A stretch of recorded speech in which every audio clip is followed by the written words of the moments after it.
feel all jazzed up. All right, with that jazzed up feeling then, this month our theme is minding the mind. Because that real estate between the ears is very, very valuable real estate. Never forget that. I shared a quote 2 Sundays ago from Charles Fillmore that I would like to repeat it. It's from his Atom Smashing Power of Mind book. Great book. This was what he wrote. To be ignorant of mind and its laws. Now when I talk about mind, I'm talking about divine mind. So that is the great mind. To be ignorant of mind and its laws is to be a child playing with fire, or a man manipulating powerful chemicals without knowing their relationship to one another. This is universally true. And all who are not learning about mind are in like danger, because all are dealing with the great cause, from which springs forth all conditions that appear in the lives of men and women. Mind is the one reservoir from which we all draw all that we make up into our world. And it is through the law of mind that we form our lives. There's no escaping that. What we think is what we will experience. That is why this is such a great topic. That is why we're spending the whole month, and maybe even the first week in July, on this topic. And today we're going to look at the phrase, mind over matter. It's a common phrase. We've all heard it, yeah? Yes. And it is used to speak in the creative nature of our minds. That's how we're going to use it today. And of course, our minds are continuously creative. They never stop creating. And being aware is the first step in controlled, conscious thinking, which is what this teaching is truly about. Thinking consciously, not randomly, because the thoughts are going to come anyway, and we're going to have the effects of those thoughts. No other way it works, the way it works. But is mind over matter accurate? Is it really mind over matter, you think? No. No, I heard. The answer is no. Absolutely, actually, no. It's not mind over matter. So if it isn't mind over matter, then what is it? What could it be? Mind with matter. Connected. Oh, this is such an evolved group. It is mind as matter. And matter as mind. It's all the one concept. There's no separation. What we think is what we will experience. And it might seem like it took a long time, but it's in operation, because the creative mind, there's one mind, that's God's mind, that's my mind now. So we are always using that mind, whether we are conscious of it or not. So the awareness, you see where it fits right in there. And here are just a few of the many passages from we have quite a few New Thought teachers on this topic. So I want to hit a few so that you can hear how they all fit together, and how this is what we believe. It's what we believe. And it's a beautiful way to believe, because we are in control of our lives, no one else. And always, if nothing else, remember that. Nobody can control us unless we let them. In the Edinburgh Lectures, Thomas Troward, who we love, wrote this: the universal mind is the creative power throughout nature, and as the originating power, it must give rise to various forms. In the Basic Ideas of Science of Mind, Ernest Holmes wrote this: there is but one mind. It is omnipresent. It is all there is. Everything, visible and invisible, is but a manifestation of the one mind. the result of its creative action and becoming of that which it creates. It becomes that which it creates. We are creative being. This divine energy we call God, the number one activity, the only activity really, is creation. Always creating. That's when we say you become more, because the divine is always creating more and more. And it's never the same. It's always different. In Talks on Truth, Charles Fillmore, founder of Unity, said, "Mind is not a thing. Mind is. Period. It is that which, through orderly process," that's why we love divine right order, "through an orderly process produces the thing. This orderly process, we have learned by observation, is from an invisible center to a visible circumstance. So if anywhere in the universe you could behold a form, you may know that within that form there is a potential center from which spring all its qualities. Everything we see has come behind it, has come from a creative idea, a creative thought, everything. So it is not and never will be mind over matter, but mind as matter. It's just a tweak, just a slight shift that makes all the difference. And as I said before, as I'm talking about mind, it's in capital. It is the divine mind. M, the divine mind, is a macrocosm, the all, the big picture sense, the everything that we cannot even imagine. And the mind in the lowercase, you'll see this in a lot of spiritual books. If they capitalize a quality of the divine, it's usually exactly that, a quality of the divine.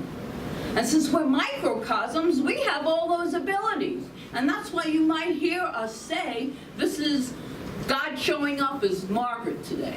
This is God showing up as Carol today. You know? It's the divine within each and every one of us showing up, because we have the same capacity in our lives as we live it. So here's an example of both. 11-year-old Angela was stricken with a debilitating disease involving her nervous system. She was unable to walk, and her movement was restricted in other ways as well. The doctors did not hold out much hope of her ever recovering from her illness. They predicted she'd spend the rest of her life in a wheelchair. They said that few, if any, were able to walk after contracting this disease. The little girl was undaunted. There, lying in her hospital bed, she vowed to anyone who would listen that she was definitely going to be walking again someday. She was transferred to a specialized rehabilitation hospital in the San Francisco Bay Area, and whatever therapies could be applied to her case were used. The therapists were charmed by her undefeatable spirit. They taught her about imaging, about seeing herself walking. They thought it would do, if nothing else, it would give her hope and occupy her as she's laying flat in this bed all day. Angela would work as hard as possible in her physical therapy, in whirlpools and exercise sessions, but she worked just as hard lying in her bed, visualizing faithfully, doing this imaging, visualizing herself moving. That was her image, movement. Then one day, as she put every ounce of energy into this imaging, she was imaging her legs moving again, a miracle happened. We love miracles. Her legs didn't move, but her bed did. In fact, it began to move all around the room. She screamed out, "Look what I'm doing! Look! Look! I can do it! I can move!" I moved. Now, it seems that at that very moment, everything else in the room was moving too. And people were screaming and running for cover. Equipment was falling and glass was breaking. You see, it was an earthquake. But don't tell that to Angela. She's convinced that she did it. And only a few years after that incident, she was back in school on her own 2 legs. Because anyone who can shake the earth between San Francisco and Oakland can certainly conquer a silly little disease. Now, can't they? That's from a true story from Chicken Soup for the Soul, Book 1. So we are capable of limitless possibilities when we believe and we imagine ourselves actually doing it. Now, I don't care what anyone says. You can't do this. You go to a doctor with the prognosis they give you. I'm supposed to get 2 knees 5 years ago. My knees are fine, thank you very much. Visualizing that they are healed. That they are healed. And in Observations, a book by Ernest Holmes, he writes this: the universal creative mind is the same mind you and I are using now. Well, pretty powerful. And it is because of the unity of this mind, the oneness, the indestructibility, the eternality, the changelessness of that mind, that we may be certain that our thoughts, acts in and through this mind, in accord with the immutable law, never fails. Remember, the law is neutral. The law gives back what we think. That's the law of cause and effect. That's all the different spiritual laws, and it's the physical laws too. Therefore, it follows that if we set up a vibrating point at the center of our own thought, receptive to that which is good, to that which is beautiful and true, we shall irresistibly be attracting that condition into our own environment. Whatever energy that we are emitting through our thoughts, through our feelings, through our emotions, we are creating. We are creating, we are responsible for our lives. We are responsible. Now, things happen in life, as I've said before, that seem way out of our control. I mean, really. But we can still choose how to respond to that circumstance. And that, if you remember last month, that affects the outcome. That affects the outcome. It is the outcome. Thoughts are things. Holmes is very famous for saying that. Thoughts are things. They don't become things. They are things in the here and the now. Because we don't live in the future. We don't live in the past. We can only think that thought in the present moment. Holmes tells us one of the shortest yet most powerful lines in the Science of Mind textbook, when he said, trained thought is more powerful than untrained thought. And that's where the awareness comes in. Check your thinking. Do a mind check. Feel your body. My body tells me, our bodies are brilliant, geniuses. It'll tell you everything you need to know. It really will. I listen to my physical body, and it gives me information. That's how we're all mind, body, spirit. It's not just a bunch of words, it's the truth. He actually said that 3 times in the Science of Mind book. So we know we can train our bodies, right, to be more powerful, our physical bodies, to be more powerful, to be stronger. There's a few examples of how. Give it proper fuel, nutrition. Lift that which is heavier than you can comfortably lift. I have a caveat.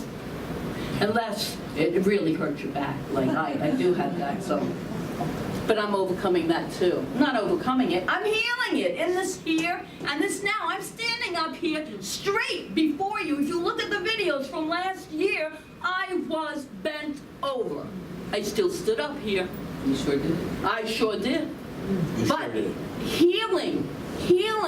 I knew I was going to heal this physical body. That's how powerful we are. And then repetition. Can't go to the gym just once. I've tried it. Doesn't work. I'll go this month. Repetition, right? Use visible progress to motivate you and keep you going. Get a personal trainer. How does that translate to training your mind to be more powerful? Because this is all, that's an example of our physical body, our physicality. But we can also train our mind to be stronger, right? So here it goes. Nutritional and food. Fuel your mind with only what you want. Do not, oh gosh, and this is a discipline. Do not focus on what you do not want. Focus, that's what you're going to get. I really don't want this in my life. I really don't want this in my life. And guess what? It's going to keep showing up. Stand guard at the portals of your mind. The famous Emerson quote couldn't be more perfect right here. Choose to think only what you want to think. And again, Holmes wrote this. We must come to believe at the center of our lives there is a wholeness, which means nothing is missing.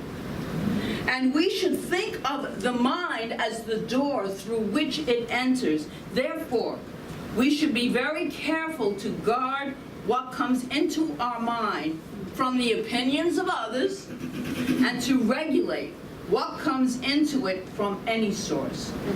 To have that control over your lives, because everything affects our opinion. We all judge, we're human. Anyone that tells you, no judgment, no judgment. The only thing that doesn't judge is the law of God. It doesn't judge, it just gives back what's put into it. No judgment.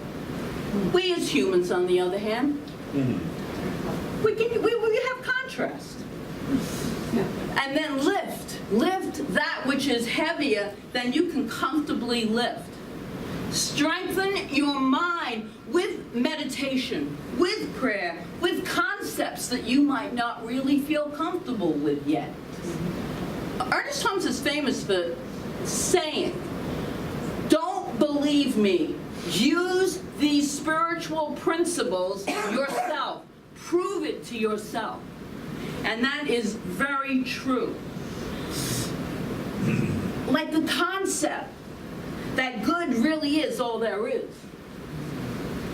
Like the concept that love is really the answer. Try to use these. Like the concept that we really are responsible for our lives. Oh my goodness, no. When I first heard that one, I was like, well, no. I don't agree with that. That was me strengthening because, these things happen to me. So I'm not responsible for that. But I was responsible to take over my thoughts into a different direction and to heal and forgive. So that took training. That took a lot of training, and I am so glad I worked out with my mind. Remember we used that in last month. We talked about taking responsibility for our own lives. And that was in the Success book, also by Jack Canfield. Build mental muscle by doing things that are challenging. Stepping out of the comfort zone that we've built around ourselves, which can also be quite uncomfortable, but it's been some of the best experiences I've ever had is when I have stepped out of that comfort zone that's so limiting and small. And that's some spiritual heavy lifting. That's what that is. That's spiritual heavy lifting. Repetition.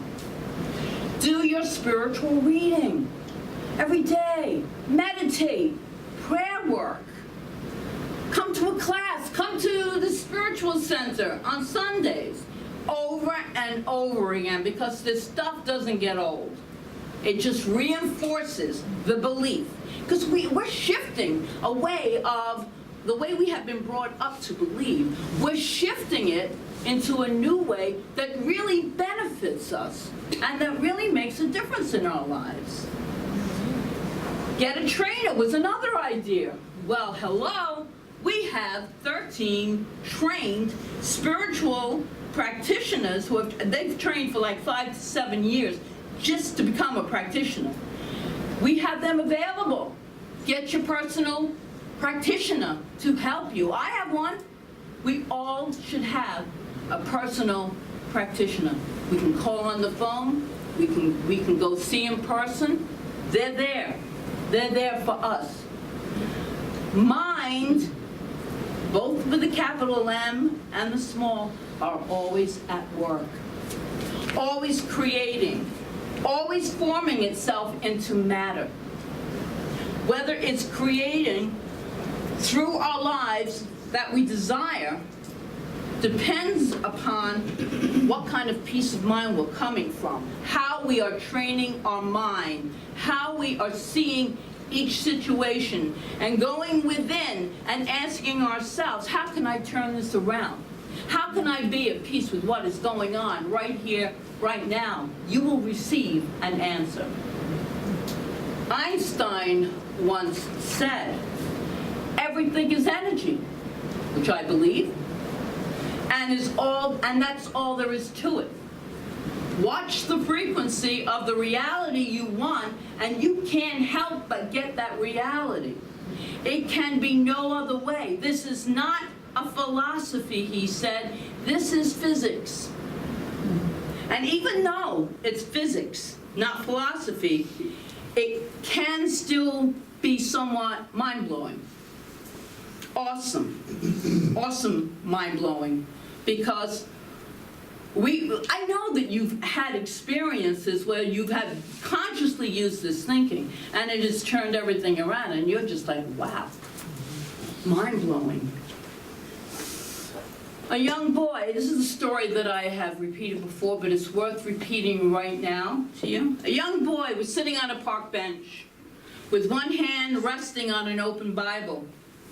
He was loudly exclaiming his praise to God. Hallelujah! Hallelujah! God is so great. He yelled without worrying who was listening. He didn't care.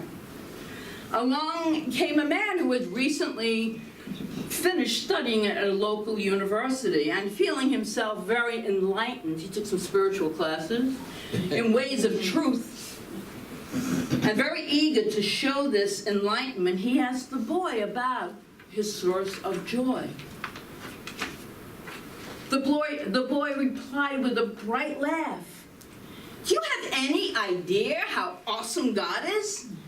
I just read that God opened the waters of the Red Sea and led the whole nation of Israel right through the middle." The enlightened man laughed lightly, sat down next to the boy, and began to try to open the boy's eyes to the realities behind the Bible, and especially that miracle in the Bible. That can all very easily be explained. Modern scholarship has shown that the Red Sea in that area was only 10 inches deep at the time. So it was quite plausible for the Israelites to cross the sea. They could walk right through it. The boy was stumped. His eyes wandered from the man back to the Bible that was lying open in his lap. The man, content that he had enlightened a poor, naive young boy to the finer points of scientific insight, turned to go. And scarcely had he taken 2 steps when the boy began to rejoice and praise louder than before. The man turned to ask the reason for this resumed jubilation. "Wow!" exclaimed the boy. "God is even greater than I had previously thought." Not only did he lead the nation of Israel through the Red Sea, he topped it off by drowning the whole Egyptian army in just 10 inches of water.